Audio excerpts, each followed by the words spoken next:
ഞാനൊക്കെ ഇപ്പച്ചിന്റെ പോകലിന്ന് പൈസ എടുത്തതിന് ഒരു കണക്കൂല്ല കേട്ടോ. അതിന് ഞാൻ അങ്ങനല്ല, ഞാനതിട്ടക്കണ ആ കുപ്പിയിൽ പേന വെക്കൂല, അതിന്റെ അടി കുറച്ച് ചില്ലറ 2 റുപ്യ 5 റുപ്യ ഒക്കെ പണ്ട് വെച്ച്. ആ അല്ല അതില്ല, ആ ചില്ലറ പൈസ ഉപജീവന മാർഗം കടന്നു പോകാൻ ചോക്കി അങ്ങനെ.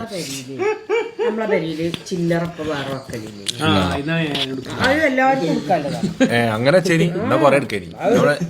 ഞാൻ അറിയാലോ കരുതിയിട്ട് 2 1 പിന്നെ ഇടക്ക് പറ്റ ആവശ്യം വരുമ്പോൾ 5ന്റെ കൊട്ടന് സൈസ്. വലിയ കൂടേസൊക്കെ ആണെങ്കിൽ 2 5ന്റെ കൊട്ടന് 3 5ന്റെ കൊട്ടനൊക്കെ മെല്ലെ എടുത്ത് പിന്നും.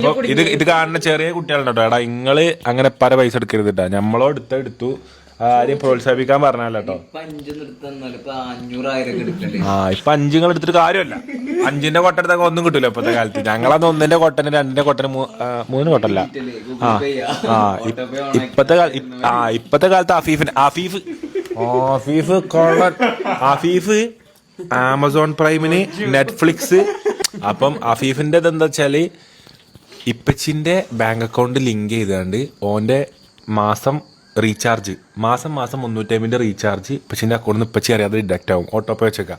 അതേപോലെ ഓന്റെ ആമസോൺ പ്രൈം, ഓന്റെ കുറെ ഗെയിം ഉണ്ട്, റിന്യൂ ചെയ്യേണ്ട ഗെയിമുകളുണ്ട്, ഇയർലി കോൺട്രാക്ട് അവസാനിക്കണേ. ഇതൊക്കെ ഓട്ടോ പേ സെറ്റ് ചെയ്തേക്കുക. അതാകുമ്പോൾ എന്താ വെച്ചാൽ നമ്മൾ പോലും അറിയാതെ പൈസ പോകും.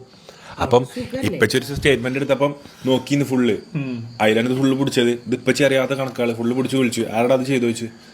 അയ്യോ അതിൽ ആശുർ പറഞ്ഞ പോലെ, അയ്യോ ഇതെന്താ ആരാ, കല്ലുപ്പ്, പൊടിയുപ്പ്, ജീരകം, സാദാ ഉപ്പ്, അയ്യോ ഇതെങ്ങനെ ഇവിടെ വന്ന്, അതേപോലെ സ്റ്റാമ്പ് അറിയാൻ പറഞ്ഞേ.